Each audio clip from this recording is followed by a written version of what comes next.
সম্মানিত মুসল্লিয়ানে কেরাম, আমাদের বাংলাদেশের বিশেষ করে বাংলাদেশের মসজিদগুলোতে অন্যান্য 4 ওয়াক্ত জোহর, আসর, মাগরিব, এশা, এই 4 ওয়াক্ত নামাজে যেই পরিমাণ মুসল্লি হয় সেই তুলনায় ফজরের জামাতে মুসল্লি অনেক কম হয়। কিন্তু যুক্তির নিরিখে চিন্তা করলে ফজরে বেশি হওয়ার কথা। কেন বেশি হওয়ার কথা? জোহরে সবাই অফিস আদালতে থাকে, চাকরি বাকরিতে থাকে, ব্যবসা বাণিজ্যে থাকে, এলাকায় থাকে না, বিভিন্ন জায়গায় কর্মে ব্যস্ত থাকে। আসরে তেমন, মাগরিবে তেমন, মাগরিবের পরে কিছু লোক ফিরে আসে, এশার আগে কিছু লোক ফিরে আসে, আরো কিছু লোক রাত 11টা, 11:30, 10টা, এভাবে শেষ পর্যন্ত সকলেই নিড়ে ফিরে আসে। তো যখন মুয়াজ্জিন ফজরের জন্য আজান দেয়, আল্লাহু আকবার, আল্লাহ বড়, ঘুম বড় না, চাকরি বাকরি বড় না, নামাজ না, চাকরি বাকরি বড় না, ব্যবসা বাণিজ্য বড় না, সাংসারিক কাজ বড় না, এখন আল্লাহর কাজই বড়। মুয়াজ্জিন ডাক দেয়, তখন এলাকায়, বাসা বাড়িতে, সব জায়গায় ভরপুর মানুষগুলি থাকে, কিন্তু সেই উপস্থিতি, এলাকায় মানুষের উপস্থিতির তুলনায় ফজরের জামাতের মধ্যে মুসলমানদের, মুসলিম মুসল্লিদের উপস্থিতি নগণ্য। এটা অত্যন্ত দুঃখজনক। এর কারণ আমাদের কলিজার ভিতরে, আমাদের মস্তিষ্কের ভিতরে, আমাদের হৃদয়ের মধ্যে ফজরের নামাজের যে গুরুত্ব, যে মর্যাদা, যে ফজিলত, লাভ, সেগুলি হয়তো আমরা অনুধাবন করতে পারি নাই, হৃদয়ের মধ্যে নিতে পারি নাই, আমলের মধ্যে আনতে পারি নাই। আমরা বুঝতেছি না, ঘোরের মধ্যে আছি। আপনি যদি, যারা অসুস্থ তাদেরকে আমি বাদ দিয়ে দিলাম, কারণ শরিয়া বাদ দিয়ে দিয়েছে, এই জন্য আমিও বাদ দিয়ে দিলাম, তাদের আলোচনা বাদ। যারা অসুস্থ মানুষ, বয়স হয়ে গেছে, বেশি চলাফেরা করতে পারে না, তাদের কথা বাদ। কিন্তু যারা সুস্থ মানুষ, আপনি ফজরে, আরে জোহরে আপনাকে পাচ্ছি, আসরে পাচ্ছি, মাগরিবে পাচ্ছি, এশায় পাচ্ছি, ফজরে কেন পাচ্ছি না? ফজরের গুরুত্বটা তো সবচাইতে বেশি। কেমন বেশি? আল্লাহর নবীর জামানায় কোন সাহাবাকে যদি কোন ক্রমে ফজরের জামাতে না দেখতেন, তো রাসূলুল্লাহ ভয় করতেন যে তার ভিতরে কোনো মুনাফিকি ঢুকছে কিনা।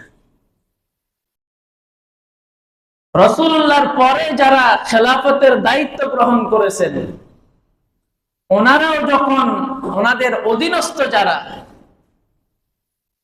আল্লাহর নবীর জামানায় মুসলমান ফজরে আসবে না সেটা তো কল্পনাই করা যেত না। সাহাবায়ে কেরামের স্বর্ণযুগও ঠিক তেমনই।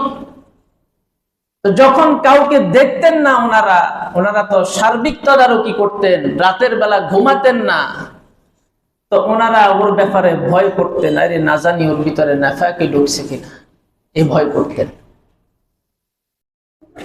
এই জন্য রাসূলুল্লাহ সাল্লাল্লাহু আলাইহি ওয়াসাল্লাম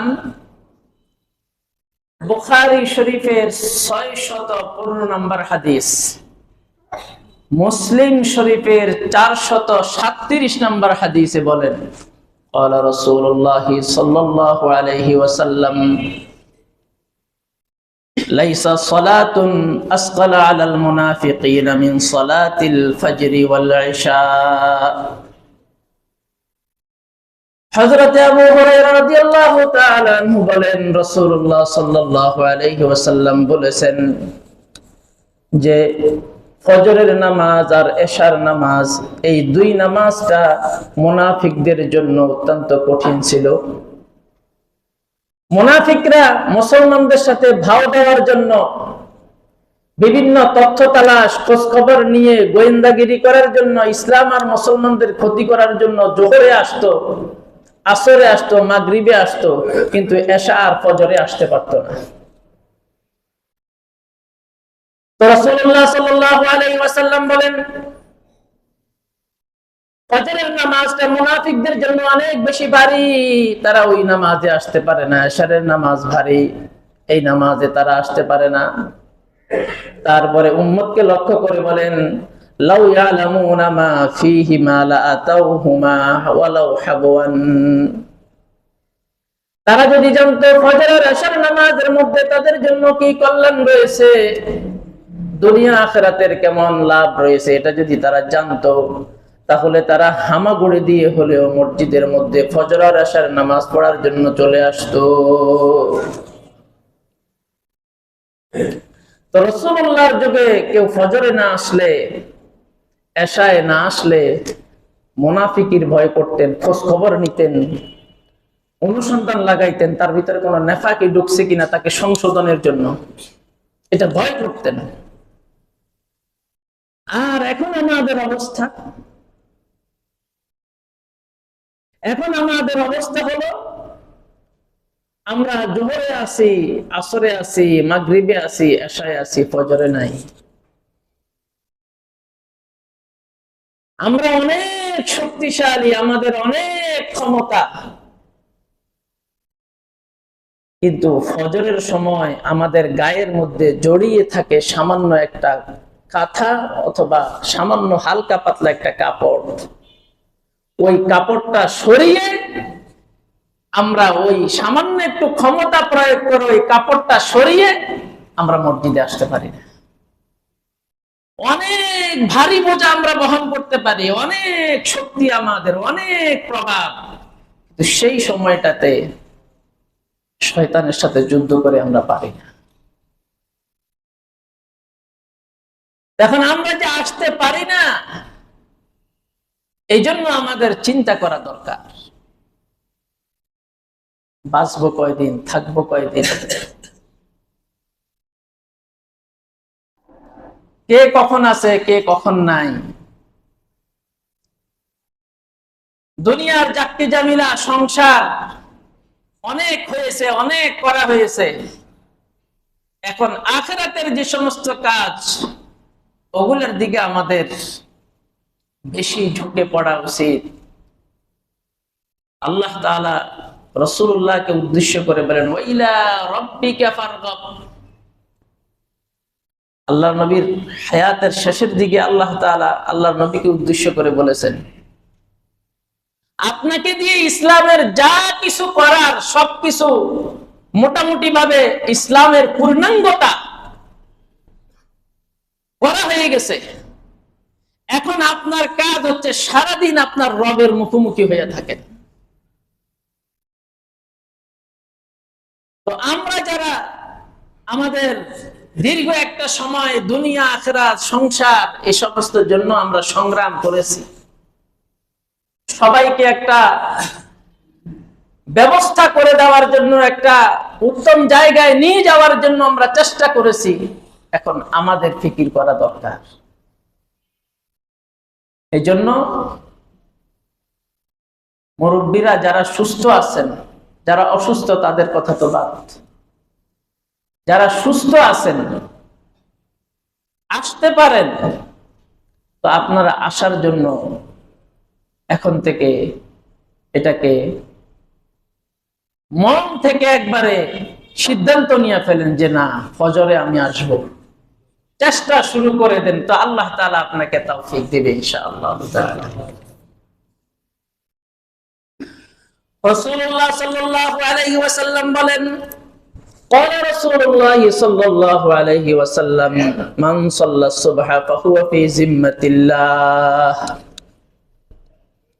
আল্লাহর নবী বলেন, যে ব্যক্তি ফজরের নামাজ পড়লো সেই ব্যক্তি আল্লাহর জিম্মার মধ্যে, আল্লাহর দায়িত্বের মধ্যে চলে গেল। তো ফজরের নামাজ পড়ার পরে আমি যদি আল্লাহর দায়িত্বে চলে যাই, এরপরে আমার মওত এসে যায়, তো আমি তো আল্লাহর দায়িত্বের মধ্যে থেকেই আমি চলে গেলাম। আর আমরা এখন আমাদের নিরাপত্তা খুঁজতেছি অন্য জায়গায়।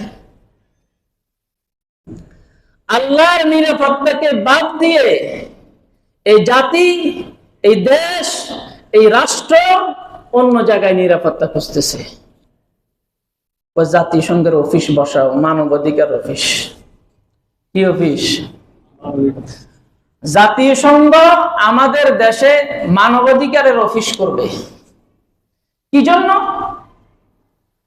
বলতেছে আমাদেরকে নিরাপত্তা দিবে। তো হাস্যকর কথা না এটা? ফিলিস্তিনের মধ্যে এই আমেরিকা আর ইসরায়েল মিলে, এই জাতিসংঘ মিলে 1.5 লাখের উপরে মানুষ হত্যা করা হয়ে গেছে। তাদের চোখের সামনে বাচ্চাগুলো আকাশে বাতাসে উড়ে এভাবে তুলার মতো উঠতেছে বোমফিং এর কারণে। তারা আবার এখানে অফিস করবে, হিউম্যান রাইটস, মানবাধিকার প্রতিষ্ঠা করবে, আমাদেরকে এখানে বসে তারা সবক দিবে, আমাদেরকে বুঝাইবে।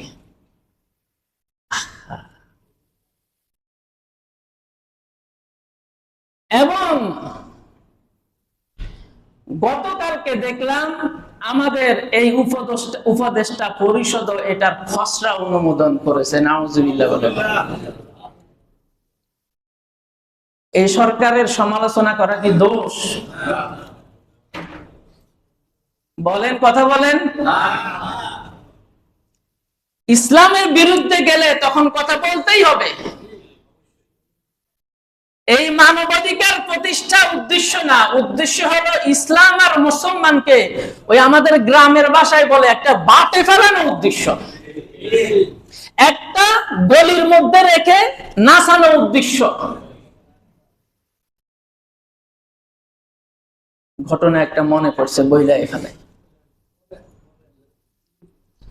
শয়তান একবার ফেরাউনকে জিজ্ঞাসা করে, যে তুমি যে খোদা দাবি করছো, তোমার নবী কেডা? তোমার নবীকে? ও নবী নাই। নবী ছাড়া আবার খোদা হয় কেমনে? কারণ যিনি একমাত্র সত্যিকার অর্থে আল্লাহ, ওনার তো মেসেঞ্জার আছে, নবী আছে। তো তুমি খোদা দাবি করলা, তোমার নবী নাই, এটা কিভাবে? তুমি খোদা হইলা কিভাবে? তো ফেরাউন বলে, হ, কথা তো ঠিক। তো তাহলে এখন কি করা যায়? কাকে নবী বানানো যায়? ওই আমারে দেখো পছন্দ হয় কিনা। তো ইমাম গাজ্জালী রহমতুল্লাহি আলাইহি ওনার কিতাবের ভিতরে লেখে যে ফেরাউন তখন মনে মনে বলল যে আর মাথায় যে বুদ্ধি, এরেই তো নবী বানানো দরকার, এরে না বানাইলে আর কারে বানাবো? ঠিক আছে, তুমি আজকে থেকে মন্ত্রী পরিষদের সিদ্ধান্ত, তুমি আমার নবী। তো শয়তান যাওয়ার সময় একটা কোড নাম্বার দিয়ে গেছে, যে কোনো প্রয়োজন হলে, কোনো সলা পরামর্শ, কোনো প্রয়োজন, রাষ্ট্রীয় কোনো বিষয়, কোনো সমস্যা সমাধান, আমার কোড নাম্বারে ডাক দিবেন, আমি চলে আসব। তো শয়তান, ফেরাউন শয়তানকে নবী বানানোর পূর্বের অবস্থাটা একটু শোনেন। এর পূর্বে যখন রাষ্ট্রে কোনো সমস্যা দেখা দিত, বিশেষ করে অনাবৃষ্টি, মানুষ ফসলাদি করতে পারে না, বৃষ্টি হচ্ছে না, তখন ফেরাউনকে মানুষ চাপ দিত যে আমাদের ফসল হচ্ছে না, আমরা কি খাবো, কি করব, এভাবে চাপ দিত। তাফসীরের কিতাবের ভিতরে আসছে, সে জঙ্গলের মধ্যে চলে যেত, যাইয়া সেখানে আল্লাহর কাছে কান্নাকাটি করত যে আল্লাহ, আসলে আমি তো খোদা না, আমি কিছুই না, আপনি সবকিছু। মানুষ আমাকে একটু খোদা টোদা বলে, আমার একটু ভালো লাগে, এই জন্য আমি একটু দাবি করছি আর কি, আসলে আমি তো কিছুই না। আপনি একটু দয়া করে বৃষ্টি দিয়া দেন। এইভাবে যখন কান্নাকাটি করত তো বৃষ্টি হইতো। শয়তানকে নবী বানানোর পরে জনগণ আসছে ফেরাউনের কাছে, এইসব বলে যে খোদা বৃষ্টি নাই, ফসলাদি কিভাবে হবে, ফসলাদি না হলে দেশের খাদ্য কিভাবে, মানুষের জীবিকা নির্বাহ, পেট কিভাবে চলবে, বৃষ্টির ব্যবস্থা করেন। তো ফেরাউন এখন আর ওই জঙ্গলে যাওয়ার চিন্তা নাই, এখন তো আমার নবী আছে, আগে নবীর সাথে একটু পরামর্শ করে নেই, এখন আর জঙ্গলে যাওয়ার আর চিন্তা নেই। তো নবীরে কোড নাম্বারে ডাক দিছে, নবী আসছে, পরামর্শে বসছে। ওই জনগণ তো বৃষ্টি চায়, বৃষ্টি লাগবে। দেখেন কেমন খোদা, বৃষ্টি লাগবে এটা খোদার দেওয়ার ক্ষমতা নাই, নবীর সাথে পরামর্শ করা লাগে। চিন্তা করেন কি খোদা। এইবার শয়তান বলে কোনো চিন্তা করবেন না, আমি ব্যবস্থা করতেছি। তো ফেরাউন বলে যে যাক, এমন নবী পাইছি, যে কোনো সমস্যায় আমার কোনো চিন্তাই করা লাগবে না, আমার ভাগ্য বড় ভালো। ঠিক আছে, শয়তান তার যত অনুসারী আছে সমস্ত অনুসারীকে ডাক দিছে। তার তো লক্ষ লক্ষ লক্ষ লক্ষ অনুসারী। শয়তানের বাহিনী তো কোনো অভাব নাই। তো যেই এলাকার মানুষ বৃষ্টি দাবি করছে যে এই এরিয়াতে বৃষ্টি হচ্ছে না, ফসলাদি হচ্ছে না, সবগুলারে ডাকছে, ডেকে বলছে রাতের বেলায় সকলে এট এ টাইম একই সাথে শেষ রাত্রে উপর থেকে সবগুলো প্রস্রাব করে দিবে এই এলাকার মধ্যে। বৃষ্টি দিতেছে, দেখেন কেমন বৃষ্টি। শয়তানকে নবী বানাইছে যে দেখেন অবস্থা, বুঝেন নাই? বুঝেন বুঝেন, গভীরে যান, গভীরে যান একটু। পরে যখন একসাথে প্রস্রাব করা শুরু, তো বৃষ্টির মতো একটা আওয়াজ হয়েছে। মানুষ ঘরের ভিতরে থেকে মনে করছে আহ যাক, মুষলধারে বৃষ্টি হচ্ছে। সকালবেলা যখন উঠছে, উঠে দেখে যে বৃষ্টির মধ্যে দুর্গন্ধ। খোদার কাছে আসছে, খোদা কি বৃষ্টি দিলা, বৃষ্টির মধ্যে দুর্গন্ধ, অ্যাসিড, ফসল আরো সজীব প্রাণবন্ত হওয়া তো দূরের কথা, সব জ্বলে পড়ে সরকার হয়ে গেছে, অ্যাসিড বৃষ্টির মধ্যে। নবীরে ডাক দিছে, ডাক দিয়ে বলে কি বৃষ্টি দিলা, বৃষ্টির মধ্যে নাকি অ্যাসিড, দুর্গন্ধ, বাস। তো শয়তান ফেরাউনকে লাথি মারি বলে তোর মতো নাদান হইলি খোদা, আর আমার মতো অভিশপ্ত শয়তান হইলাম নবী।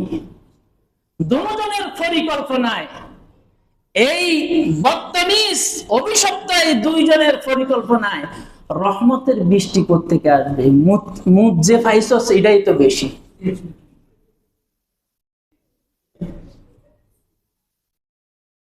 আপনারা যে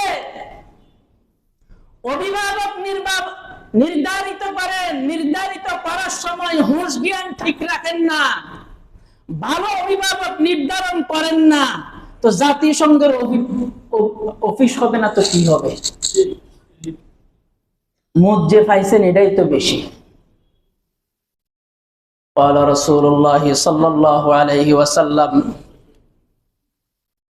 রাসূলুল্লাহ সাল্লাল্লাহু আলাইহি ওয়াসাল্লাম বলেন, মান সাল্লা সুবহা ফি জিম্মাতিল্লাহ, আল্লাহর কাজ করলে নিরাপত্তা পাবেন।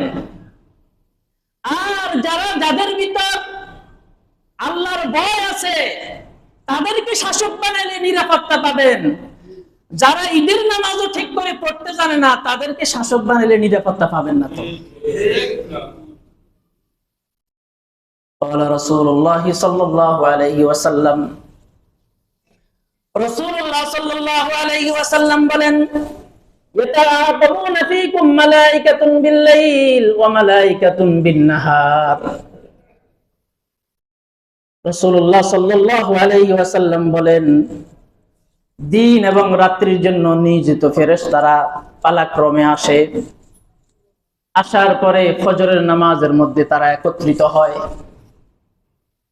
ফজরের নামাজে তারা একত্রিত হয়, কারণ সারা রাত যারা ডিউটি করছে ওই গ্রুপ এখনো আছে, আর সারাদিন যারা করবে এরা এসে উপস্থিত, দোনো গ্রুপ একত্রিত, একসাথে সাক্ষাৎ। এবার রাতে যারা ডিউটি করেছে তারা আসমানে চলে যায়। যাওয়ার পরে আল্লাহ পাক রব্বুল আলামিন জিজ্ঞাসা করেন, কাইফা তারাকতুম ইবাদি, আমার বান্দাদেরকে কি অবস্থায় রেখে এসেছো, কি অবস্থায় দেখে এসেছো?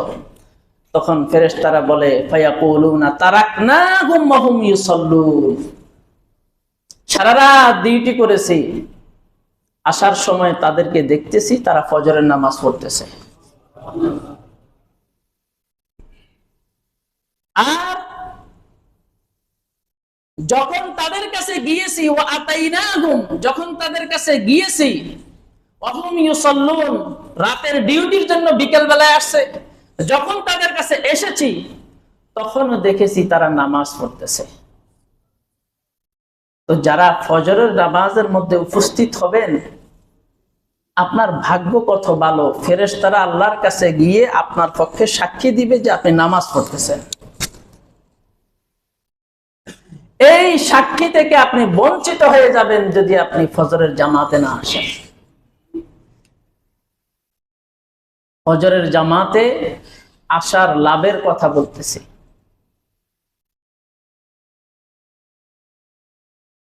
আল্লাহ পাক রব্বুল আলামিন আমাদেরকে লাভ বুঝার তৌফিক দান করেন।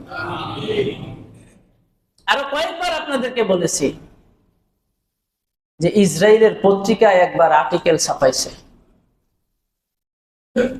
ইসরায়েলের এক প্রবন্ধকার সে আর্টিকেল লিখছে পত্রিকায়, লিখে বলছে যে মুসলমানদের বিরুদ্ধে ততদিন আমরা লড়তে সক্ষম হব যতদিন পর্যন্ত দেখবা মুসলমানদের মসজিদগুলো ফজরের সময় খালি। আর যখনই দেখবা ফজরের সময়ের মসজিদগুলো জুমার মতো ভরপুর হয়ে গেছে, আর সম্ভব না, লেজ গুটাইয়া পালাইতে হবে। তাদের মন্তব্য আপনাদেরকে নিয়ে।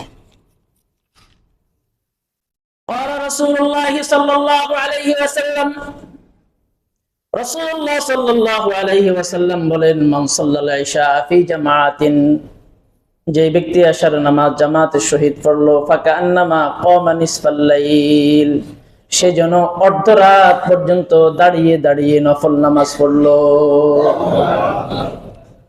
ওমান সাল্লা সুবহা ফি জামাআতিন ফাকান্নামা কামাল লাইলা কুল্লাহু, যে ব্যক্তি ফজরের নামাজ জামাতে শহীদ মসজিদে এসে পড়লো, সে যেন সারা রাত দাঁড়িয়ে দাঁড়িয়ে নফল নামাজ পড়লো।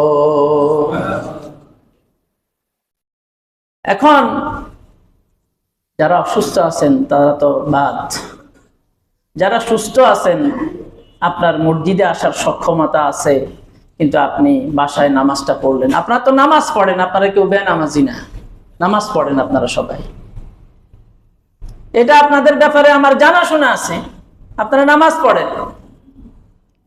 কিন্তু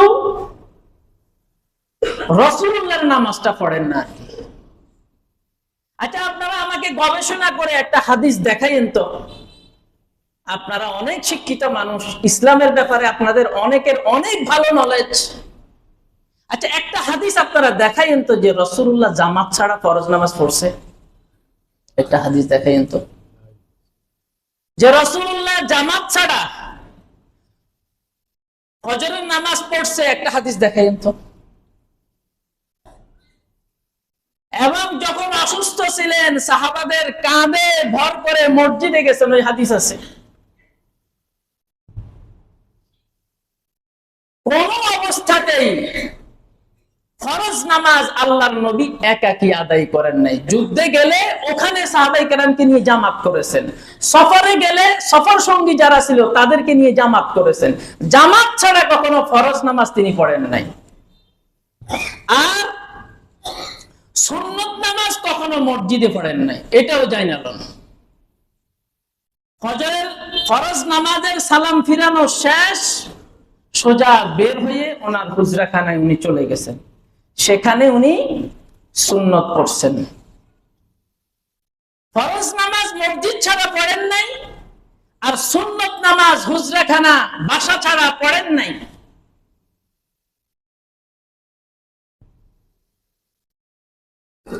এটা হলো রাসূলুল্লাহর নামাজ। এই জন্য আল্লাহর নবীর নামাজের মতো করে নামাজ পড়ার আমাদেরকে চেষ্টা করতে হবে। আমাদেরকে একটু হুঁশ জ্ঞান ফিরিয়ে আনতে হবে, একটু আখিরাতের ফিকির আমাদেরকে বাড়াইতে হবে। قال رسول الله صلى الله عليه وسلم রাসূলুল্লাহ সাল্লাল্লাহু আলাইহি ওয়াসাল্লাম বলেন, বাশশিরিল মাশাঈনা ফি যুলমি ইলাল মাসাজিদ, অন্ধকারের মধ্যে যারা পায়ে হেঁটে মসজিদে যায় তাদেরকে কিয়ামতের দিন বিন্নুরি তামি পরিপূর্ণ আলোর সুসংবাদ দাও। অন্ধকার কখন? এশারের সময়, ফজরের সময়। মাগরিবের সময় কি অন্ধকার থাকে? এটাকে বলে আবসা আবসা অন্ধকার, বাংলা ভাষায় বলে আলো আঁধারি, আলো আঁধারি। তখনও রাত আসে নাই, দিন থাকে, স্পষ্ট সবকিছু দেখা যায়। রাসূলুল্লাহ সাল্লাল্লাহু আলাইহি ওয়াসাল্লাম ফজরে যারা আসবে, এশায় যারা আসবে, তাদেরকে পূর্ণাঙ্গ আলোর সুসংবাদ দিয়েছেন। রাসূলুল্লাহ সাল্লাল্লাহু আলাইহি ওয়াসাল্লাম বলেন, বুখারীর বর্ণনা, ইন্নাকুম সাতারাউনা রাব্বাকুম, তোমরা তোমাদের রবকে কিয়ামতের দিন দেখতে পাবে যেমনি ভাবে তোমরা পূর্ণিমার চাঁদকে দেখতে পাও। তবে আল্লাহর এই দিদার, আল্লাহকে সরাসরি দেখার এই বিষয়টা, এই সাক্ষাৎটা সবার আগে কারা অর্জন করবে? আল্লাহর নবী বলেন, দুইটা কাজ যারা করবে তারা স্পেশালি আল্লাহ তাআলার দিদার লাভ করবে। এর মধ্যে এক নাম্বার হলো নিয়মিত যারা ফজরের নামাজ জামাতের সহিত পড়বে। ফজরের নামাজ যদি জামাতের সহিত পড়েন তো কিয়ামতের ময়দানে আল্লাহ পাক রব্বুল আলামিনকে ওইভাবে দেখতে পাবেন যেই ভাবে 14-15 তারিখের পূর্ণিমার চাঁদকে বাংলা ভাষায় বলে সেটাকে শুল্কা দ্বাদশী। এত মৌ মৌ গন্ধ, এত আলো, যে এই পূর্ণিমা চাঁদের এই আলোর মধ্যে ভালো লাগার বর্ণনা অপূর্ব। ওই চাঁদকে যত দেখতে ভালো লাগে, ওইরকম ভাবে আল্লাহ পাক রব্বুল আলামিনের দিদার আপনাদের লাভ হবে যদি ফজরের নামাজে নিয়মিত আসতে পারে। এখন আমার মুসল্লিয়ানে কারাম যারা ফজরের নামাজে নিয়মিত, তাদেরকে আরেকটা সুসংবাদ দিয়ে দিই। অনেক সময় আপনাদের টুকটাক অসুস্থতা চলে আসে, আসতে পারেন না। রাসূলুল্লাহ সাল্লাল্লাহু আলাইহি ওয়াসাল্লাম, রাসূলুল্লাহ সাল্লাল্লাহু আলাইহি ওয়াসাল্লাম বলেন, আমার কোন উম্মত যদি কোনো একটা কাজ নিয়মিত করে, বুখারীর বর্ণনা, কোন একজন ব্যক্তি নিয়মিত তাহাজ্জুদ পড়ে, হঠাৎ করে অসুস্থতার কারণে 2-3 রাত্রি পড়তে পারলো না। কোন ব্যক্তি সবসময় জামাতের সহিত নামাজ পড়ে, সফরে যাওয়ার কারণে জামাতের সহিত নামাজ পড়তে পারলো না। কোন মুসল্লি নিয়মিত আবু বকর মসজিদে ফজরের জামাতে আসে, অসুস্থতার কারণে আসতে পারলো না। আল্লাহ পাক রব্বুল আলামিন বলেন, ঘরের মধ্যে থাকা অবস্থায়, এই অসুস্থ অবস্থায়, সুস্থ অবস্থায় মসজিদে আসলে যে সওয়াব আর নেকি অর্জন করত, এই অসুস্থ অবস্থায় ঘরের মধ্যে শুয়ে শুয়ে আল্লাহ তাআলা তাকে ওই নেকি, ওই আজর সওয়াব দিয়া দিবে। এই জন্য যারা নিয়মিত মুসল্লি আসেন, মাঝে মধ্যে অসুস্থতা হলে আপনারা আসতে পারেন না, তখন আফসোস তৈরি হয়। আফসোসের কোনো কারণ নাই, আপনারা সওয়াব পেয়ে যাবেন জামাতে আসার ইনশাআল্লাহ। আল্লাহ পাক রব্বুল আলামিনের সওয়াবের মধ্যে, আল্লাহর দানের মধ্যে, আল্লাহর দেওয়ার মধ্যে কোনো অভাব নাই। আল্লাহর সবকিছু অফুরান। এই জন্য ফজরের জামাতের ব্যাপারে আমরা সকলে একটু ফিকির করি, নিজেদের বিষয়টা চিন্তা করি যে হায়রে এগুলা কার জন্য করতেছি, এত বাড়ি গাড়ি ফ্ল্যাট ব্যাংক ব্যালেন্স। গতকালকে দেখলাম মাইক্রোর মধ্যে অ্যাম্বুলেন্সে মা নিঃশ্বাস চলে যাচ্ছে যাচ্ছে যাচ্ছে যাচ্ছে ওই অবস্থায় সন্তান মাকে কালিমার তালকিন না দিয়ে দলিল পত্রটারে নিয়া মায়ের হাত নিয়া টিপ মারতেছে। কি মারতেছে? তাড়াতাড়ি তাড়াতাড়ি জমিটা দখলে নিয়ে নিতেছে। কার জন্য করবেন? আপনি এমন অবস্থা আপনার জন্য হয়ে যেতে পারে যদি আপনি এই শেষ বয়সে আল্লাহর প্রতি কৃতজ্ঞ না হন।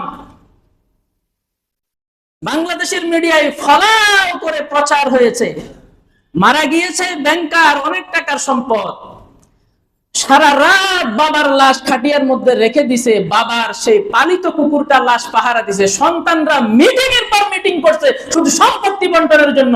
যতক্ষণ পর্যন্ত সম্পত্তি বন্টন সমাধান না হবে বাবার লাশ কবরে দেওয়া হবে না। দেখেন নাই আপনারা? তো দেখেছেন তো, যখন দেখেনি তখন নিজের ব্যাপারে একটু ফিকির করেন।